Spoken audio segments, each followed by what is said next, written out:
بسم اللہ الرحمن الرحیم۔ بعض اوقات ہم اپنی چھوٹی غلطی کو چھوٹا سمجھتے ہیں پر اللہ کی دربار میں بہت بڑی ہوتی ہیں۔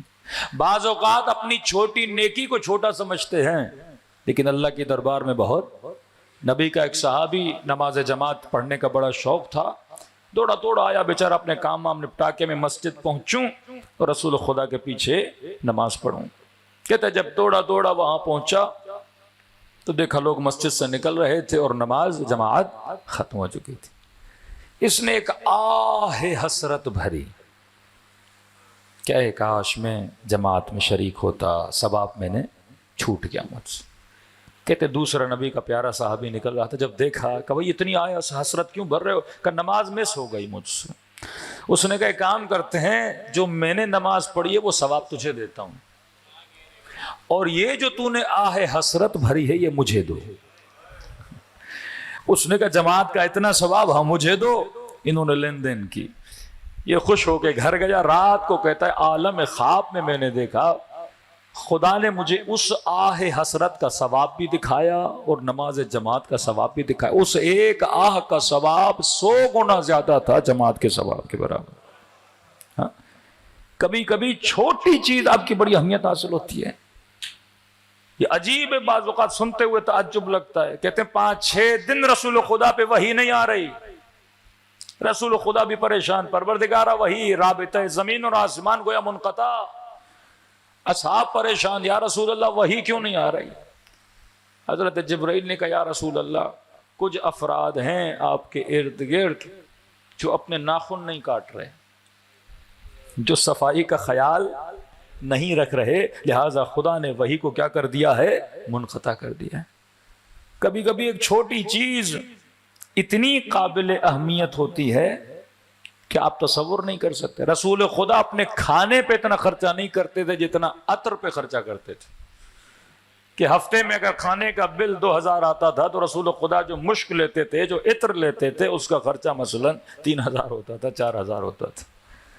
جو چیزیں ہمارے لیے بے معنی ہیں وہ ان کے لیے بڑی بامعنی ہیں۔ ایک خاتون کی طلاق کا مسئلہ کسی ہمارے استاد کے پاس آیا، انہوں نے خلا لی اپنے شوہر سے، 15 سال کی شادی، 2 بچے۔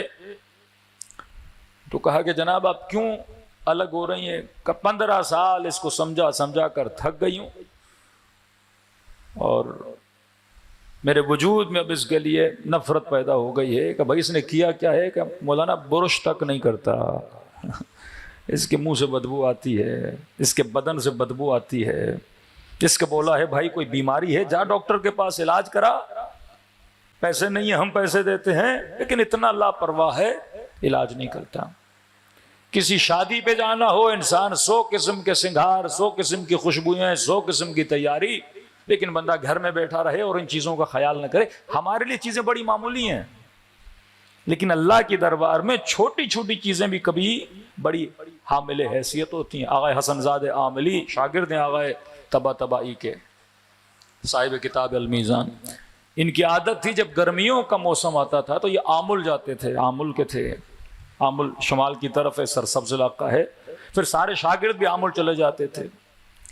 تو آمل میں دوپہر کو یہ لوگوں کو نماز پڑھواتے تھے، تھوڑا بہت درس اخلاق دیتے تھے، پھر رات کو مجلس کرواتے تھے ہر روز 2 مہینہ۔ تو شاگرد اپنے استاد سے فیض لیتے تھے، اور کہتے ہیں کہ دوپہر کی نماز پڑھا کے میں گھر آتا تھا، گھر آنے کے بعد میں آدھا گھنٹہ 1 گھنٹہ آرام کرتا تھا، یہ آرام بڑا ضروری تھا، بدن تھک جاتا تھا، پھر رات کو میں نے جا کے مجلس پڑھنی ہوتی تھی۔ حسن زادہ کہتے ہیں میں گھر آیا، اب ظاہر ہے بچوں کا آپ کو پتا ہے شور، کہ بچوں نے اتنا شور گھر میں کیا کہ میں سو ہی نہیں پا رہا تھا۔ تو میں اٹھا، اور حالانکہ حسن زادہ عاملی کی نیچر جو لوگ جانتے ہیں بڑے نرم طبیعت کے آدمی ہیں، تو کہتے ہیں جب بچے کمرے میں آ رہے تھے شور کر رہے تھے، میں نے بچوں کو ڈانٹا، یہ کوئی شور کا وقت ہے، میں سو رہا ہوں، اور اتنا ڈانٹا کہ بچے روم سے نکل گئے، دوسرے روم میں جا کے بیٹھ گئے، خاموش ہو کے رونے لگے۔ اتبا کہتا ہے پھر میں بستر پہ سو گیا لیکن مجھے نیند ہی نہیں آئے۔ اسی سوچ میں رہا کہ میں نے چھوٹے بچوں کو کیا کیا ہے؟ آزردہ کیا ہے، ان کے دل کو توڑا ہے۔ اب بچے کا کام ہے بچگانہ کام کرنا، اب بچے سے امید رکھو کہ بڑوں کی طرح رہے اور بڑوں کی طرح ایکٹ کرے، یہ خواہش ناعاقلانہ ہے. کہتا مجھے نیند نہیں آئی. پھر میں اٹھا, میں دکان پر گیا, میں نے مٹھائی کا پورا باکس لیا, پھر گھر آیا, پھر بچوں کو مٹھائی دی. لیکن وہ جو بچے مجھ سے ناراض ہوئے تھے کہ مٹھائی پہ کہاں خوش ہونے والے تھے. کہہ رہا دل بڑا بے چین ہو گیا. آغا حسن زادہ عاملی کہتے 3-4 دن کے لیے میں نے اپنی خانم خانہ کو بولا, بیوی کو بولا میں ذرا 3 دن ہو کر آتا ہوں کہیں سے. کہتے آمل سے نکلا, تبریز گیا.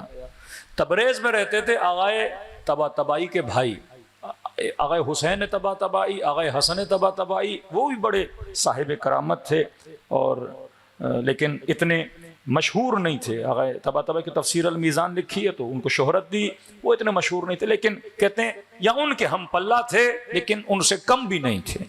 کہتا میں گیا ان کے گھر کے دروازے پہ دستک دی. انہوں نے گھر کا دروازہ کھولا اور کہا کہ کہاں آپ اور کہاں یہاں, آمل کہاں, تبریز کہاں. تو قبلہ بس تھوڑا کام تھا, اگر زحمت نہ ہو کہ گھر میں بلایا, سفرہ لگایا, چائے پی رہے تھے. کہ حسن زادہ عاملی آغائے سید علی قاضی کی طرف سے آپ کے لیے ایک پیغام ہے. سید قاضی مرحوم ہو چکے ہیں لیکن ملتا ہے کچھ ان کے شاگرد جن کا تعلق ان کے ساتھ بڑا مضبوط تھا, اپنے دنیا سے جانے کے بعد بھی اپنے شاگردوں کے خواب میں آ کے ان کی اصلاح کیا کرتے تھے. بہت جلیل القدر عارف گزرے ہیں آغا قاضی. تو کہا کہ کیا کہا مجھے کہا وہ آپ سے بڑے ناراض تھے اور کہا کہ حسن زادہ عاملی کو کہو اگر ایسے کام کرے گا تو امام زمانہ سے ملاقات کیسے کرے گا. فوراً آغا طباطبائی نے کہا حسن زادہ عاملی ماجرا کیا ہے, کیونکہ قاضی نے بھی نہیں بتایا انہوں نے کیا کیا. کہا ماجرا وہی ہے جس کی وجہ سے میں آپ کے پاس آیا ہوں. یہاں تک آپ کا امام دیکھتا ہے کہ آپ کے اندر رأفت اور رحمت کتنی ہے. ایک بندہ کہ نماز پڑھ لی, مجلسوں پہ چلا گیا, زیارتوں پہ چلا گیا, گھر میں بچوں کے ساتھ اخلاق کیسا ہے, بیوی کے ساتھ رفتار کیسی ہے, بھائی کے ساتھ رفتار کیسی ہے. چھٹے امام کا شاگرد امام جعفر صادق علیہ الصلوۃ والسلام, جناب معلّہ بن خمیس جو آخر میں شہید بھی ہوئے اور عاقبت بخیر بھی ہوئے, چھٹے امام کے پاس آئے. امام نے فرمایا کہ مومن کا معلّہ اگر تجھے بتاؤں کہ ایک علی والے کا علی والے پہ حق کتنا ہے, آپ کے رائٹس ہیں ایک دوسرے پر. تو کہا کہ مولا مجھے بتائیں. امام نے کوئی 7 حقوق بتائے. 7 کہ مولا مجھے بتائیں. امام فرمان نہیں, مجھے خوف ہے تجھے بتاؤں اور تم باتوں پہ عمل نہ کرو, مجھے خوف ہے تم میرے کلام کو ضائع نہ کر دو. اصرار کیا, بیٹھ گیا مولا کے قدموں پہ. مولا مجھے بتائیے ایک شیعہ کا, ایک اہل ولایت کا دوسرے اہل ولایت پہ حق کیا ہے. جب اس نے بہت اصرار کیا تو پھر امام نے بتانا شروع کیا. فرمایا پہلا حق ایک اہل ولایت کا دوسرے اہل ولایت پہ, ایک شیعہ کا دوسرے شیعہ پر, ایک ہمارے چاہنے والے کا دوسرے چاہنے والے پر یہ ہے کہ جو اپنے لیے پسند کرتے ہو وہ اپنے مومن بھائی کے لیے پسند کر, جو اپنے لیے پسند نہیں کرتے وہ اپنے مومن بھائی کے لیے پسند نہ کرو. تجھے پسند ہے کوئی تمہاری آبرو ریزی کرے, تجھے پسند ہے کوئی تمہاری عزت کو پامال کرے, پھر تم کسی اور کی عزت کو پامال کیوں کرتے ہو. تجھے پسند ہے کوئی تمہاری غیبت کرے, پھر تم کسی اور کی غیبت کو کیوں کرتے ہو. تجھے پسند ہے کوئی تمہارے ناموس کو دیکھے, پھر تم کسی اور کو کیوں دیکھتے ہو. جو اپنے لیے پسند کرتے ہو نا, پیسہ اپنے لیے اچھا لگتا ہے کسی اور کے لیے بھی پسند کرو, اچھے کپڑے اپنے لیے اچھے لگتے ہیں دوسرے کے لیے بھی پسند کرو. جو کچھ اپنے لیے پسند کرتے ہو کہ یہ ہمارے شیعہ ہیں. امام رضا کے پاس کچھ شیعہ ملنے آئے, ابا سالت کہتے ہیں بڑے دور دراز کا, امام رضا کو کہو کہ آپ کے جد کے ماننے والے آپ کے شیعہ آپ سے ملنا چاہتے ہیں. ابا سالت کے اندر کیا, امام رضا نے کہا میں نہیں ملنا چاہتا. دوبارہ آئے, نہیں ملنا چاہتا. کہتا یہ آتے رہے 2 مہینہ مسلسل امام رضا سے ملنے کے لیے آئے. کہتے جب 2 مہینے گزرے تو انہوں نے بلند بلند آواز میں کہا فرزند رسول علی ابن موسی الرضا, کیوں ہمارا مذاق بنایا ہوا ہے؟ دشمن ہنس رہے ہیں ہمارے اوپر کہ تمہارا مولا تجھے اندر نہیں آنے دے رہا، ہمیں ہماری خطا تو بتاؤ، ہمیں ہماری غلطی تو بتائیں کہ ہم اتنی دور سے سفر کر کے آئے ہیں، آپ کا یہ رویہ مناسب نہیں ہے اپنے شیعوں کے ساتھ۔ ابا صلت اندر کے مولا اب شور مچانا شروع کر دیا ہے۔ امام نے کہا اندر بلاؤ۔ اندر آئے، امام کے سامنے بڑے ادب سے کھڑے ہوئے، کہ مولا 2 مہینے سے آ رہے ہیں مسلسل اور آپ اپنے دروازے سے واپس کر رہے ہیں۔ فرزند رسول نے کہا کہ تم 2 مہینے سے کہہ رہے ہو کہ میرے شیعہ ہو، میرے امیر المؤمنین کے شیعہ ایک دوسرے کے حقوق کا خیال کرتے ہیں، گناہ نہیں کرتے، مومن کو پریشان نہیں کرتا، اس کے وجود سے کسی کو تکلیف نہیں ہوتی۔ سمجھ گئے کہ ہم نے دعویٰ بہت بڑا کیا ہے۔ کہ فرزند رسول لگتا ہے ہم سے غلطی ہو گئی، ہم نے کوئی بہت بڑا دعویٰ کیا کیونکہ ہم نے مقام شیعہ کو ابھی تک سمجھا نہیں ہے، بس ہم شیعہ نہیں آپ کے چاہنے والے ہیں۔ کہ اتنا کہنا تھا، امام رضا اٹھے اور بغل گیر ہوئے کہ آ جاؤ میرے سینے سے لگو، کیونکہ اب جو کہہ رہے ہو سچ کہہ رہے ہو، پہلے جو کہہ رہے تھے سچ نہیں تھا۔ ہاں ہمارے چاہنے والے ہو، لیکن فی الفور یہ نہیں کہا کرو کہ ہم آپ کے شیعہ ہیں۔ بہت اچھے سے مولا نے ان سے برتاؤ کیا، کھلایا پلایا، اچھی خاصی دعوت کی اور یہ باہر رخصت ہو گئے۔ ابا سالت کو بولا کہ ابا سالت کتنی بار آئے تھے؟ کہ مولا 60 بار آئے تھے، 60 بار آئے تھے آپ کے دروازے پر، 60 بار سلام دے کر گئے تھے۔ امام نے کہا ابا سالت جاؤ 60 مرتبہ میری طرف سے ان کو سلام کرو، کیونکہ اب صحیح کہہ رہے ہیں یہ کون ہیں؟ میرے چاہنے والے ہیں۔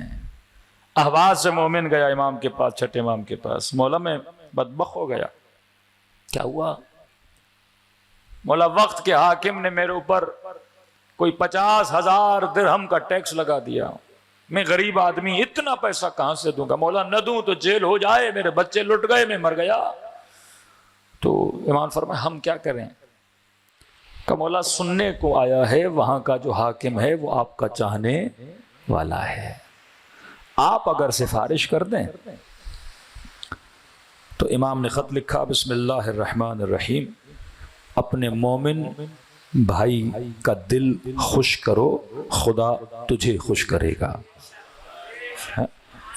خط لکھ کے بھیجا، یہ لے کر گیا، رات کا وقت تھا، اس حاکم کے گھر گیا، دروازے پہ دستک دی، اس نے کھولا کہ جناب خط لایا ہوں۔ اس نے خط لکھا، من جعفر ابن محمد، اپنے مومن بھائی کو خوش کرو، خدا تجھے خوش کرے گا۔ اس نے خط کو بوسا دیا، آنکھوں پہ رکھا، اس کا احترام کیا، اسے گھر میں بٹھایا، اپنے نوکروں کو کہا کہ فائل لے کر آؤ جہاں پہ مالیات اور ٹیکس لکھا ہوا ہے، اور اس کا نام نکالا۔ کتنا ہے؟ 50,000 سے قریب۔ اس کے اوپر کم، میرے پاس نہیں ہے جناب، یہ ظلم ہے، اتنا پیسہ میں کہاں سے دوں؟ کہ گھبراؤ نہیں، میں اپنی جیب سے تمہاری طرف سے ادا کر دوں گا۔ کہ اگلے سال کا ٹیکس بھی معاف، اس سے اگلے سال کا ٹیکس بھی معاف۔ اب ظاہر حاکم کے گھر میں تھا، بہت قیمتی قالیچہ تھا جس پہ بیٹھا تھا، کہ جب جاؤ تو یہ قالیچہ بھی لے کر جانا۔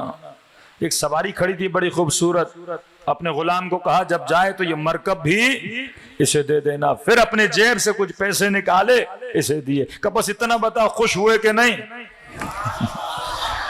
کہا ہاں میں خوش ہو گیا۔